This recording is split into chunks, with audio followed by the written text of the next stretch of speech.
Hola, ¿qué tal? Soy Sebastián, bienvenidos a un nuevo video que tiene que ver con las finanzas personales y el mundo del dinero. Y en esta oportunidad quiero mostrar una información muy relevante para todas las personas y es una de las preguntas que más tienen y es: ¿vale la pena comprar vivienda o vivir en renta? Entonces voy a mostrar algunos pros y contras de cada uno. Les voy a mostrar al final realmente con números, haciendo las matemáticas de qué conviene más y al final ustedes toman la decisión de qué es lo que les conviene más. Como primera medida vamos a hablar de los pros que tiene vivir en renta. Estar rentando mes tras mes te da la opción de no tener un compromiso a largo plazo. Es decir, si hoy puedes vivir en una ciudad, mañana te mudas a otra ciudad sin ningún problema, porque no estás atado a un lugar, a una vivienda. Simplemente tienes esa facilidad de moverte cuando tú desees, a no tener ese compromiso a largo plazo. No exige tener siempre un buen crédito.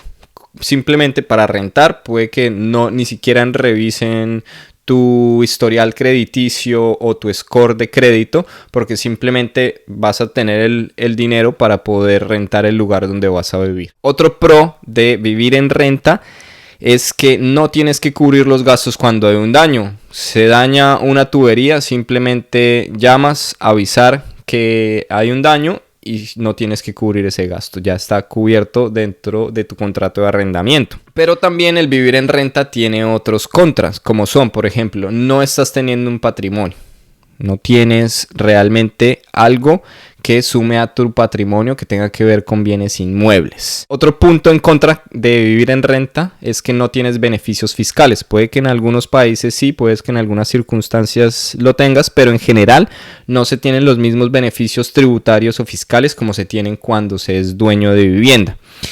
Y por último, una de las contras que es de los más importantes es que cada año va aumentando el costo de tarifa que pagas de tu renta. Puede ser en promedio más o menos un 2%, pero vamos a hablar ya cuando les muestre una gráfica en Excel, vamos a ver más en detalle las matemáticas. Ahora veamos el otro lado de la moneda. Si tú vas a comprar una vivienda, ¿cuáles son los pros y cuáles son los contras?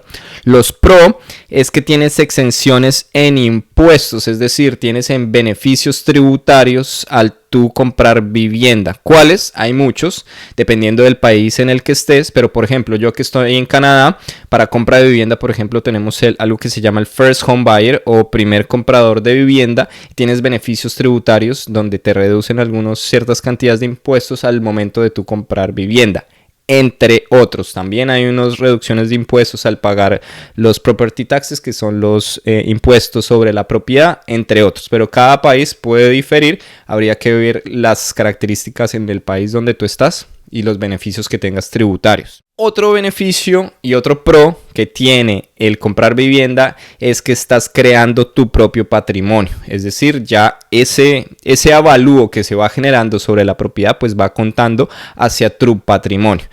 Y por último, si tú quieres remodelar, es otro pro muy grande, es que a tu gusto lo puedes hacer. Si quieres, por ejemplo, cambiar el piso, pintar las paredes, no tienes que pedir permiso, es tu propiedad, lo puedes hacer a tu gusto. Y los contra, también que los hay, entonces puede que el valor de la propiedad baje. No necesariamente siempre los valores de las propiedades pueden subir año tras año.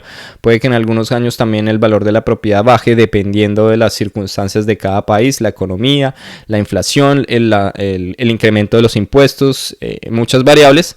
Entonces esto puede que sea contraproducente en compra de vivienda.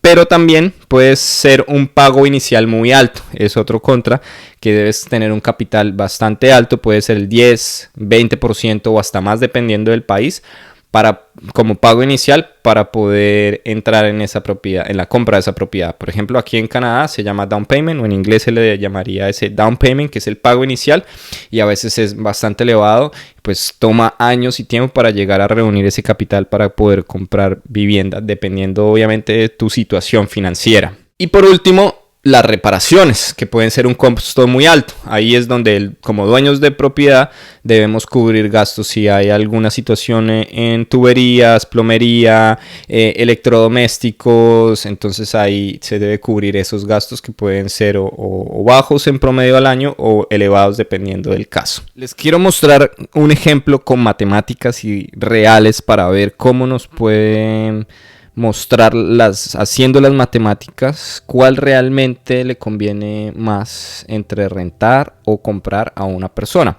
Entonces voy a hacer el ejemplo de una persona inicialmente que de renta tendría que pagar $1,900 y que anualmente, año tras año, le va a aumentar en un promedio 2% anual el costo de renta. Es decir, a vuelta de 25 años en un periodo, si empieza con un valor de $1,900 pagando por renta, a los 25 años va a estar pagando $3,056 aproximadamente, haciendo esa matemática. Si sumamos todo eso, las mensualidades año por año, termina en 25 años, $230,290. Esto simplemente es a modo de ejemplo. Okay, $1,900 de renta, termina pagando en 25 años $730,000. Ahora vamos a hacer el ejercicio si esta persona compra una propiedad. Vamos a hacer el ejercicio de que una propiedad vale $300,000 y que la persona logra reunir $30,000 del pago inicial. Adicionalmente debe pagar un seguro sobre la hipoteca de $7,000 y digamos que eso suma $1,300 de cuota aproximadamente mensual, y sumando algunos servicios como puede ser el tema de la administración de la propiedad, el seguro y los impuestos, digamos que más o menos son $1,450 que paga de mensualidad esa persona si es dueño de esta vivienda. Al final del periodo, es decir, 25 años, va a tener un gasto o digamos que el pago total de $393,267. ¿Okay? Ese es el a modo de ejemplo en compra. Entonces vamos a hacer el ejercicio de esa persona que vive en renta.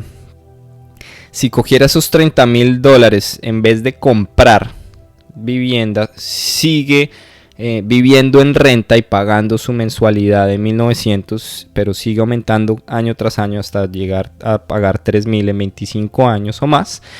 Si esos $30,000 los pusiera en la bolsa de valores comprando activos, donde le dieran unos dividendos de retorno de 8% en promedio, que es más o menos, pueden ser 8 o 10 lo que dan de retorno la mayoría de activos que generan dividendos altos. ¿Okay?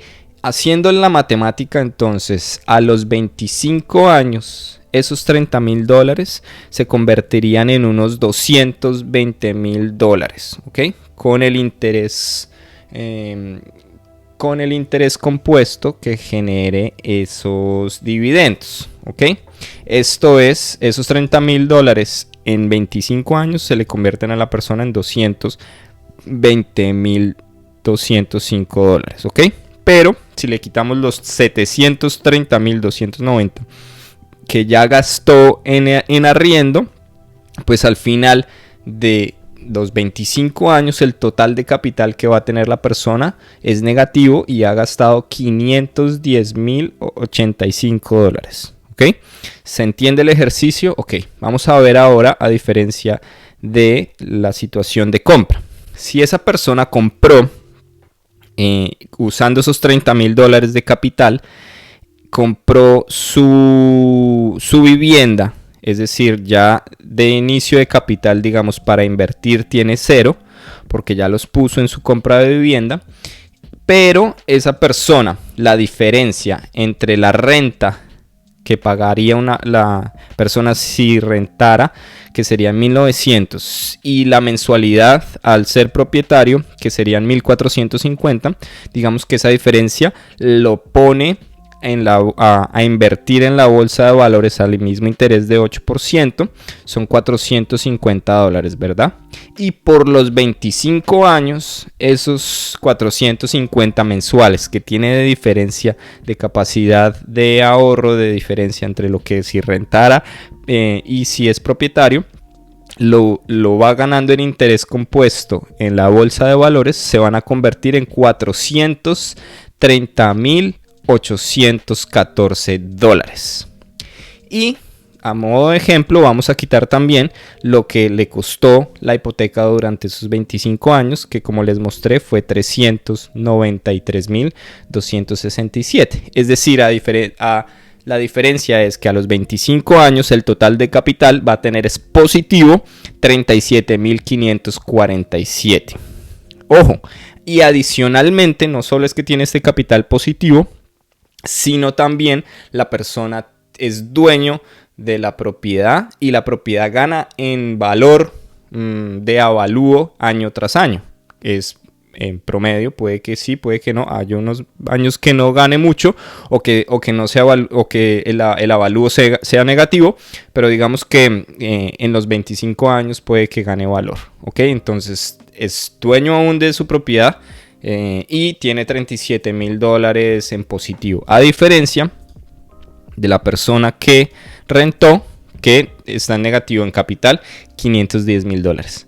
Entonces, haciéndolo así, esta matemática de manera didáctica y como un ejemplo, nos damos cuenta que sí o sí a largo plazo realmente vale la pena y gana la opción de comprar siempre, ¿ok? Obviamente haciendo muy bien la administración de nuestras finanzas y ser inteligentes financieramente para saber que nos convenga más comprar vivienda. Entonces, ¿cuáles son mis recomendaciones? Y para las personas que están en ese deseo de entrar en el mercado inmobiliario, comprar vivienda, tienen ese sueño y esa meta financiera futuro de poder comprar vivienda, es que ustedes se enfoquen en, primero, saber cuánto están pagando de renta.